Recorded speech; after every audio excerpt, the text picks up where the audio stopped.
morning trying to get my act together again.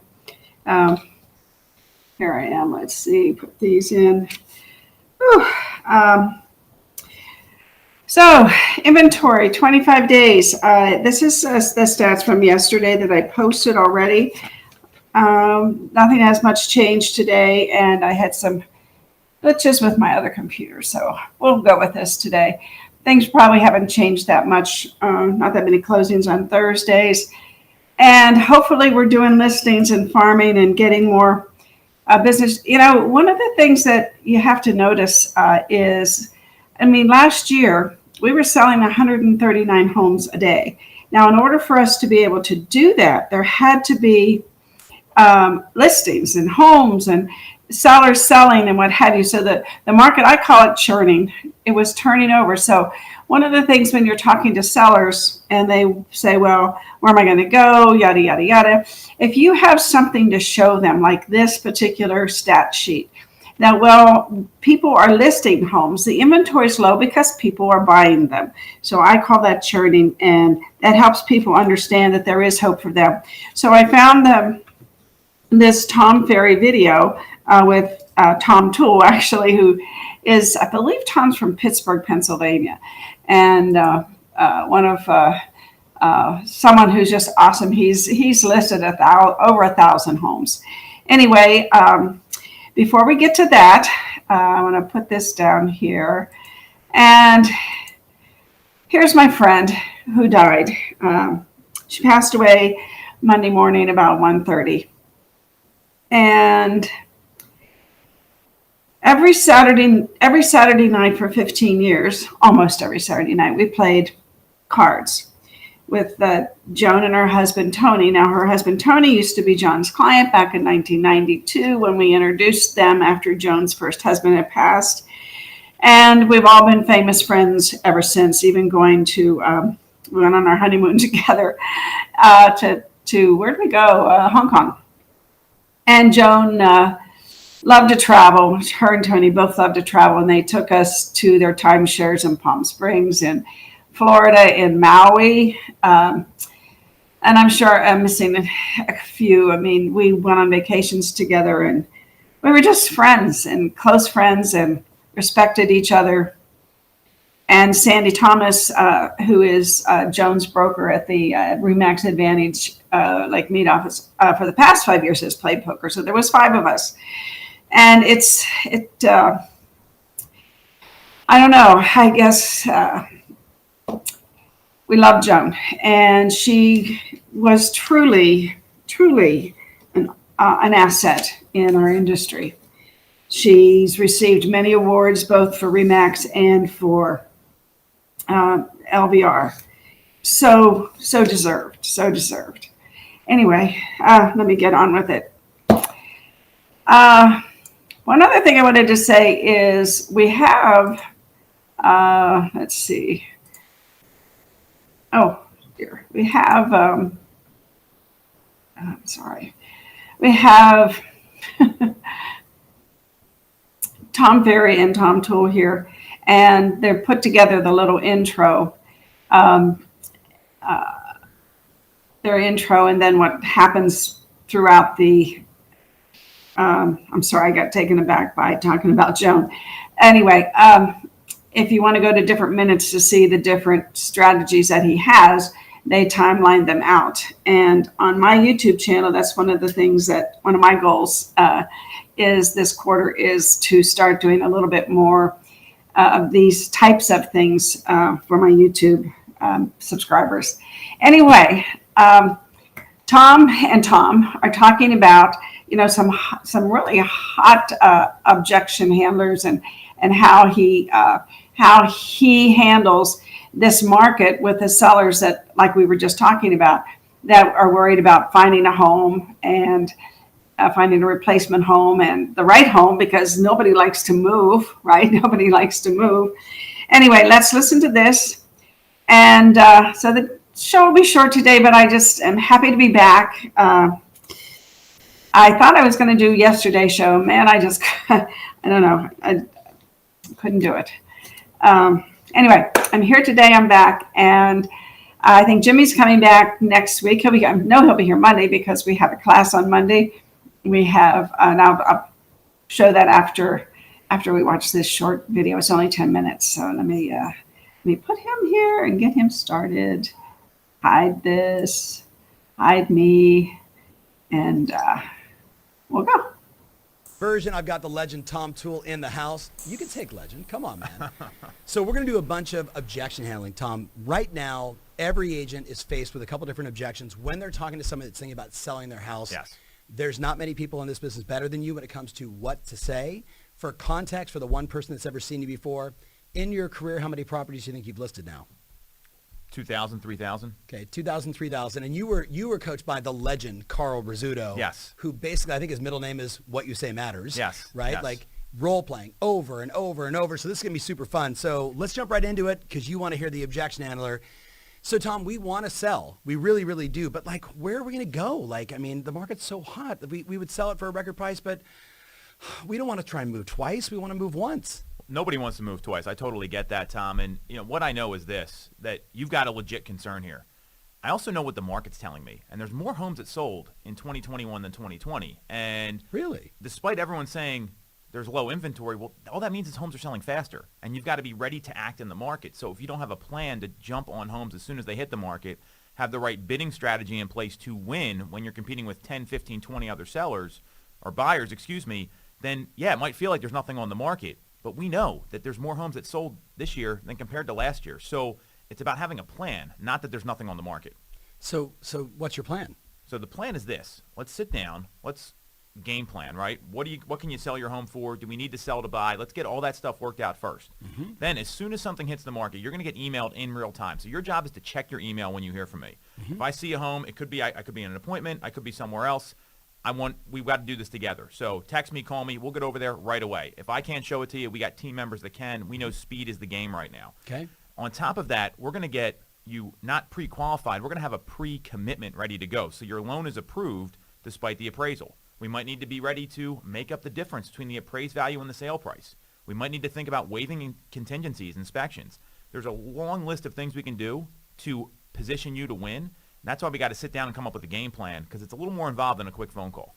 So do you do that over the phone, or do you recommend your team basically? I mean, I know you've scripted that out multiple times and done that in role play with your team. Is that what you're asking them to say over the phone to get the appointment, or is some of that what you say when you're actually in front of them? It's a little of both. Yeah. I mean, when we're meeting with someone, we have actually two scripts that we practice. One is the driveway consultation because no one wants to come into the office anymore. Yep. So you have a 10-minute script. Literally, this is videoed, practice, ready to go, where we walk them through the process in 10 minutes or less. And we give them a take-home piece and all that.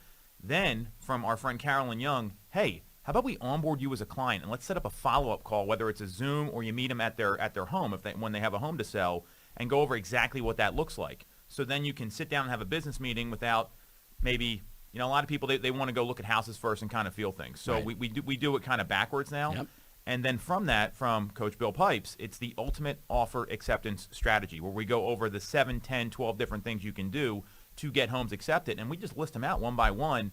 And we share with them what's going on in the market. The millennial home buyer demand. That's a huge driver right now in what's going on. Yep. The numbers of what's going on in the market. If you don't know the market and you don't know the stats, people are going to throw you out of their house, right? Ivy Zellman said this on your show back in, I think, last year. If you don't understand the 10-year T-bill, I will eviscerate you, I think is what she said. Or something like that. Yes. I think Byron Lazine recently retweeted that, and a lot of people were like, yes. But people don't get it. They want knowledge. And look, it's stressful buying a house right now. It's more stressful than I think a lot of people have seen in the past 10, 20 years. So you got to be ready to go. But if you don't set the expectation up front, that's when people get ticked off. That's when you lose business. But when you future pace them and say, hey, here's what's going on. Are you ready for this or not? And if people tap out, that's okay. That means they probably wouldn't have bought a home anyway and gotten into this market. Between now and 2025, all the great economists are saying the housing industry is going to continue to boom. So the question is, what are you building? This is the essence of my Blueprint event, where I ask you to take a few days away from your business and dream about the type of business you ultimately want to build. So you are empowered to go back and decide how you want your business to be. So to make your reservation, go to tomferry.com/blueprint. I look forward to seeing you at the event. Okay, so this is typically a short form show, but we're going to go a little long form. Walk me through the 10-minute driveway presentation. So I know you want this, so pay attention. I'll people. give you the bullet points. Yeah. So, hey, has anyone taken the time to show you how the process works? Right. Literally, that's the first question, because most agents, they just stick you in the car and show you around. Right. Okay, great. I'm going to give you the quick outline right now. Step one, we want to get your financials in order, because if you're not pre-approved, or if you're a cash buyer and you don't have your documents seller ready, who wants to go buy a house. Yes, right, 100%. and obviously, or a buyer. So keep going. And it go because they have to go somewhere. That's the issue people are seeing right now. Yeah.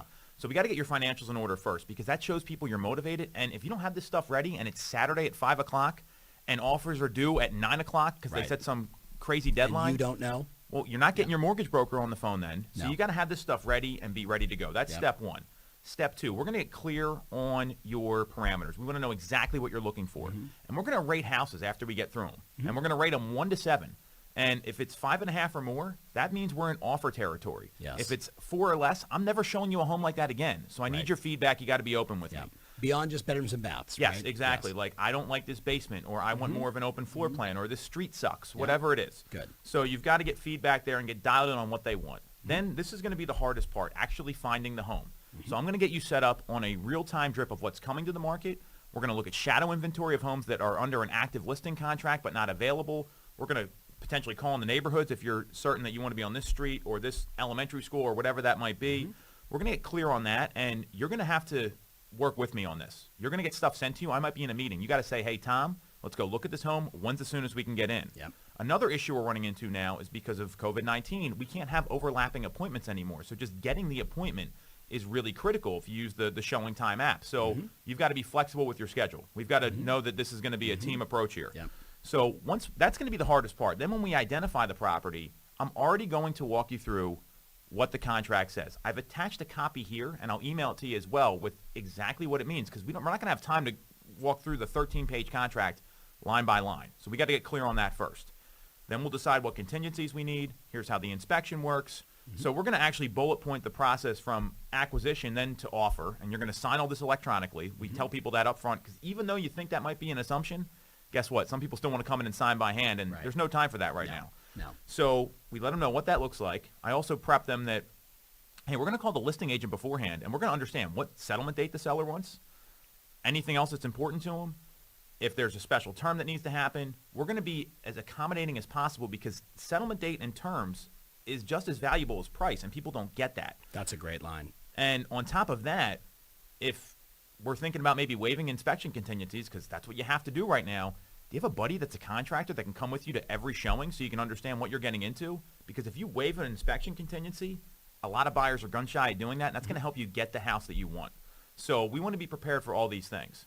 So you literally do this, you teach your agents 10 minutes in the driveway. And the driveway could be sitting outside the car, but it's freezing in Philly right now, so who knows what is it actually like? Are they actually in the car going, here's the checklist? We're in the driveway doing this, and the reason we do that is because it's a lot easier saying, hey, I'm going to show you this house. Like, think about a lead that inbounds. They just want to go see the house. Yeah. No agent is doing this. They always go, oh, we'll show you the house, and then we'll never follow up with you, is usually what happens, right?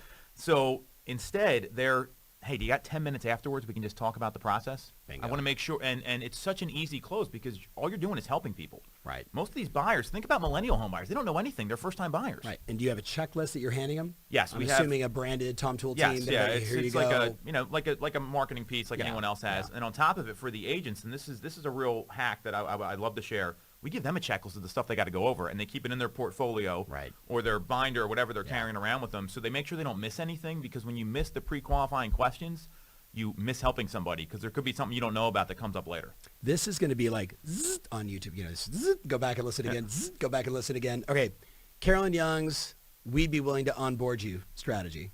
Yes. Big shout to Carolyn Young. What is that about?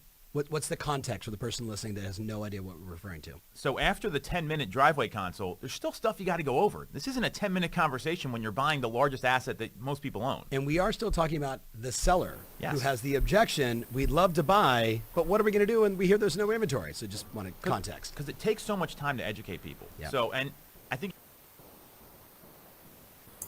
So that was really good. Let's talk about this. So when you give people the MLS stats and you show them, you know, how many homes are selling, and like I was saying at the beginning of the show, and and that you've defined over here what these numbers represent. And in my opinion, my humble opinion, I think this is easier to understand than the MLS stat sheet, but you can give them both. This, I think, is relevant because these are our zip codes, not just Clark County or Southern Nevada and so on and so forth. So I think this has its own merits. The other thing is that I like him. He's a really cool guy, full of passion, that's for sure. Anyway, the other thing is, and I learned this at the I think it was the buyer's representative designation, accredited buyer's representative designation. Anyway, the fellow that was teaching the class, it was in Phoenix, and he said what they do is that they do an inspection. The seller does the inspection and leaves it sitting on the counter for the person that's looking at the home. And they have the credentials of the inspector, so you make sure that your inspector is filled with the credentials. And with, like, you know, let's say the air conditioner needs Freon, whatever, check. And then you say fixed, you know, so if anything is on there, you say that it's going to be fixed or it's been fixed. And what he said was that it gave some peace of mind to the buyer and to the seller, because now people are pretty much aware of what's going to happen, so there's no surprises. Those are for birthdays. And I always liked that. In many instances, depending on the home, the age of the home, so on and so forth, I would pay for it myself and get reimbursed later by the seller or not, depend on, you know, price and relationships and whether this person gave me referrals. Anyway, it was a judgment call. But for the most part, I paid for it. It always helped. It was never a bad thing. It was always a good thing. So, you know, in Vegas, most of our homes aren't that old, but like my home is now 20 years old. And I know that there's some, you know, like my pool pump is old. 20 years is old for a pool pump. And my air conditioners, knock on wood, I have 3 of them and they've been fantastic, but I know eventually they're going to have to be replaced. And when people in this, you know, when we look at air conditioners in Las Vegas, we're very concerned about how old they are because we don't want to be replacing, you know, I don't know, $5,000, $6,000, $7,000, $10,000 worth of air conditioners if we're buying a home. So that's another thing to look out for. And I know the home warranties, especially Samantha's home warranty, AHG. I mean, she's American Home Serve. She's really good, and they will pay for part of the cost if it really just dies. But there's a formula they use. And anyway, things like that are important to people. And you just have to make the seller and the buyer feel comfortable. And if you are representing the seller now who is the buyer, you want to make sure that the deal, of course, goes smoothly, as smooth as silk for everybody. So there's a lot of due diligence that we didn't have before. It was, you know, we used to just, you know, show homes, and back in the day when the buyers were coming in and we were just like, okay, let me show you these 5 homes. And then tomorrow you'll be showing somebody else 5 homes. And then you'll be back to those people. Well, those days aren't quite here because we don't have that many homes to show. Plus people are a little bit more trepidatious about what the market is. So anyway, do your homework, watch this video again. I think it's really good. And hopefully you have a wonderful day. I will be here tomorrow. And I will be watching the Super Bowl. John's from Cincinnati, and let me tell you, he is like all revved up for Cincinnati to win. And go Bengals. Love you all. Bye. Class on Monday, 10 to 1. Valentine's Day, 10 to 1. Contracts. In class, in Zoom. Free lunch, $20. 3 CE credits. Such a deal. And you need 6 hours now. You can also use these classes for general if you If you want to take the class just to learn, not necessarily just for the credits, it's also can be used for general. So any CE